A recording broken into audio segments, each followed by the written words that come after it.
सूरज और उसके पिता घनश्याम बहुत ही गरीब परिवार से थे।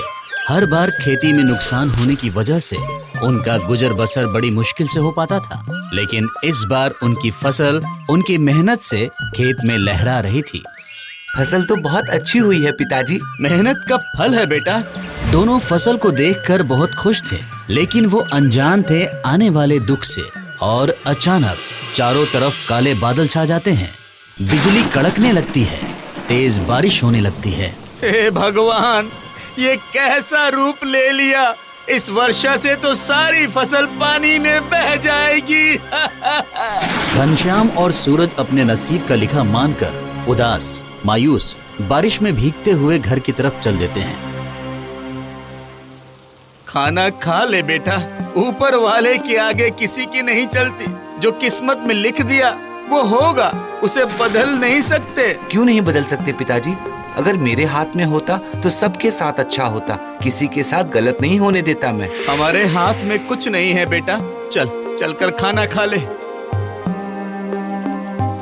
पिताजी अब क्या होगा? फिर से मेहनत करेंगे बेटा। जो होना था वो हो गया, और जो होने वाला है वो भी होकर ही रहेगा, उसे बदला नहीं जा सकता। क्यों पिताजी? हम बुरे को तो बदल सकते हैं। जिसने किस्मत लिखी है उसे हमसे ज्यादा पता है सही और गलत का। अगर हमारा नुकसान और हानि करके सब अच्छा हुआ है तो मैं इसे अच्छा नहीं मानता पिताजी। अगर मैं किस्मत लिखता तो कभी बुरा होता ही नहीं।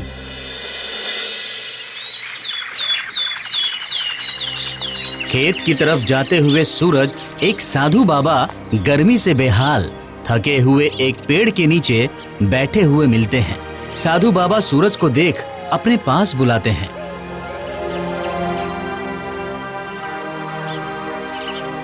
बेटा, कहीं से पानी का प्रबंध करके ला सकते हो? प्यास से गला सूख रहा है। आप यहीं बैठिए, मैं पानी लेकर आता हूँ।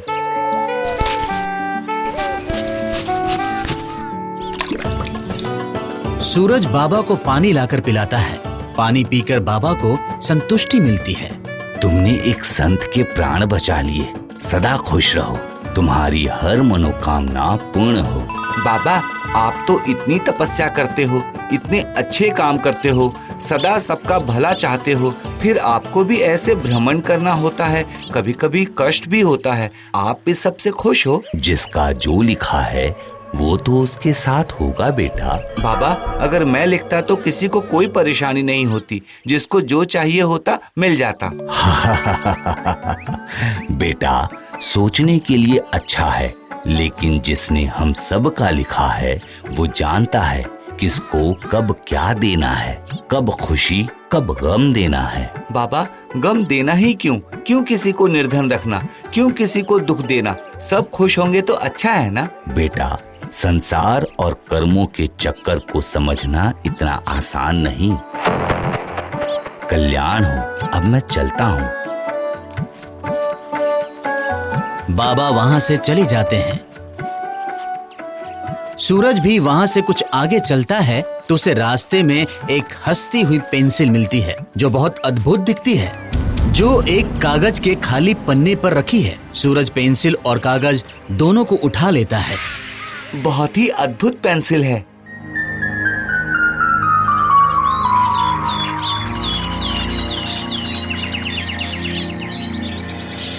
सूरज, मैं कब से तेरा ही इंतजार कर रहा था। काका ने बताया तू बाहर गया है। क्या हुआ नीलांबर? यार, मुझे कुछ पैसे उधार चाहिए।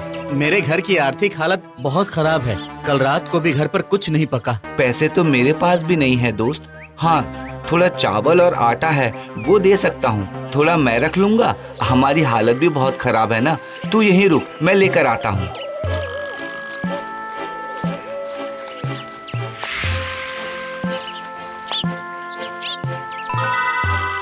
धन्यवाद मित्र।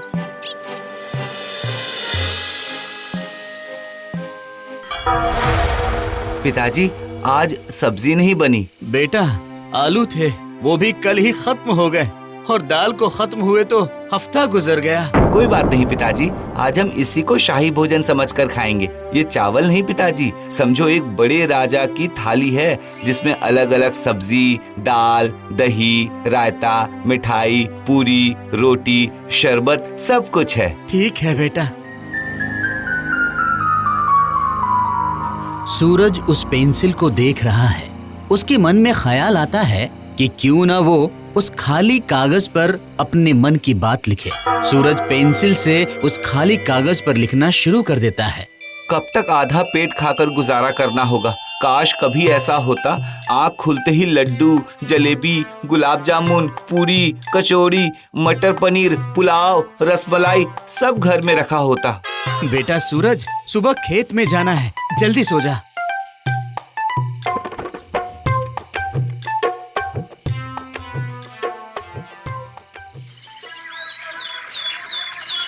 सुबह हो चुकी थी।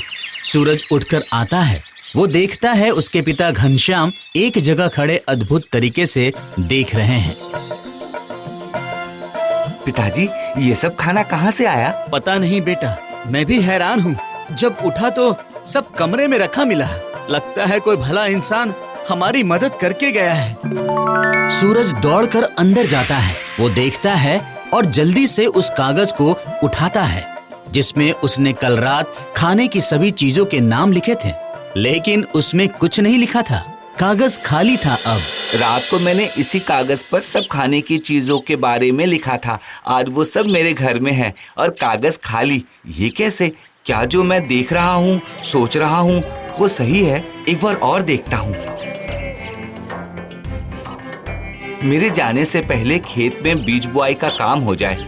घनश्याम और सूरज अपने खेत की तरफ जाते हैं। दोनों खेत में जाकर देखते हैं, खेत में बीज डले हुए हैं। दोनों देखकर हैरान हो जाते हैं। ये किसने किया? खेत में बीज डाले हुए हैं, हल चला हुआ है। ये कैसा चमत्कार है प्रभु। सूरज के चेहरे पर एक मुस्कुराहट थी। सूरज को पता लग गया था कि ये कोई साधारण पेंसिल नहीं। तो यही है मेरे किस्मत लिखने की पेंसिल। चल बेटा, घर चलते हैं। आज के दिन ऊपर वाले ने हमारी किस्मत में आराम लिखा है। हर बार ऊपर वाला ही किस्मत नहीं लिखता पिताजी। नहीं बेटा, सब वही लिखता है। चल चल घर चलते हैं। पहले अपने लिए पैसा मांगू या घर? कहीं मैं लालची ना बन जाऊं। नहीं, ये पेंसिल मेरे साथ साथ लोगों की भी किस्मत बदलेगी। मैं सबकी किस्मत बदल दूंगा।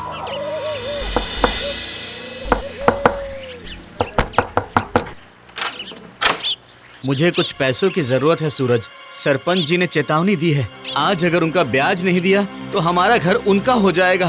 जाकर अपनी अलमारी से पैसे निकालकर सारा कर्जा चुका देना। मेरे अलमारी में एक फूटी कौड़ी नहीं है, कर्जे के लिए कहाँ से आएंगे? जैसा कहता हूँ वैसा कर, विश्वास कर। आज तक कभी तुझसे झूठ नहीं बोला। जा। ठीक है भाई, जाता हूँ। नीलमबार अपने घर की अलमारी खोलता है। अलमारी पैसों से भरी है। नीलमबार को अपनी आंखों पर विश्वास नहीं होता। इतना सारा पैसा! ये तो सूरज की बात सही निकली। कहीं मैं सपना तो नहीं देख रहा हूँ। पिताजी, हम कल से अपने इस पुराने मकान को तोड़कर नया महल बनवाना शुरू करेंगे। इतना पैसा कहाँ से आएगा? हम किसान हैं। आप देखते जाइए। कल मुझे बक्सा भरकर पैसा चाहिए। सूरज सुबह उठता है, देखता है उसके सामने एक बक्सा रखा है जो पैसों से भरा हुआ है। अब किस्मत मेरी मुट्ठी में है। मैं किसी की भी किस्मत लिख सकता हूँ। देखते ही देखते सूरज का बड़ा महल जैसा घर बन जाता है। सूरज अब अपनी किस्मत में कुछ भी लिख सकता था। वो किसी का भी भाग्य बदल सकता था। सूरज भैया, आप सबकी मदद करते हैं। मेरे पति की हालत बहुत खराब है। मुझे ऑपरेशन के लिए पैसे चाहिए। तुम घर जाओ बहन, तुम्हारे पति का इलाज हो जाएगा। पैसे भर जाएंगे और यहीं रुको।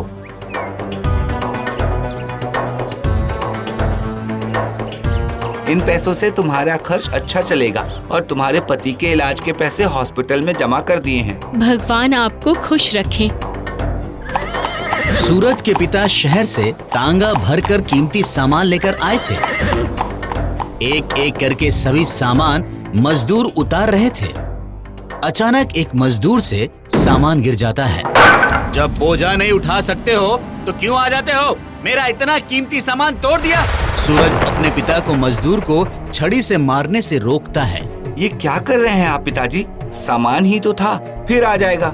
इन भिखारियों को क्या पता, पैसे पेड़ पे नहीं लगते। मेरा कीमती सामान तोड़ दिया। आपका ऐसा स्वभाव पहले कभी नहीं देखा पिताजी। सूरज के पिता उसके सामने से चले जाते हैं। उनके इस नए रूप को देखकर बहुत दुखी होता है।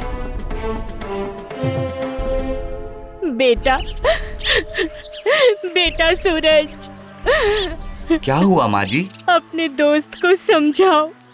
उसने अपनी पत्नी के कहने पर मुझे घर से निकाल दिया है। अब वो पहले जैसा नहीं रहा। पैसे की चमक ने उसे अंधा कर दिया है। माँ जी, आप चिंता मत कीजिए और अब से आप मेरे पास रहिए। मैं उससे बात करता हूँ।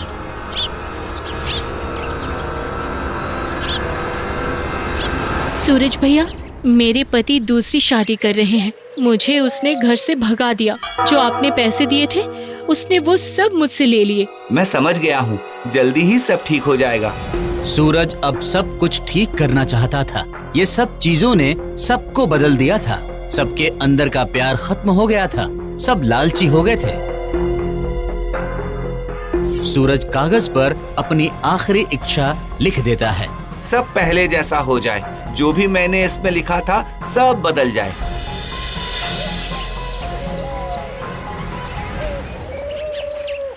बेटा, बेटा, ये हम वापस इस फटे हाल में कैसे आ गए?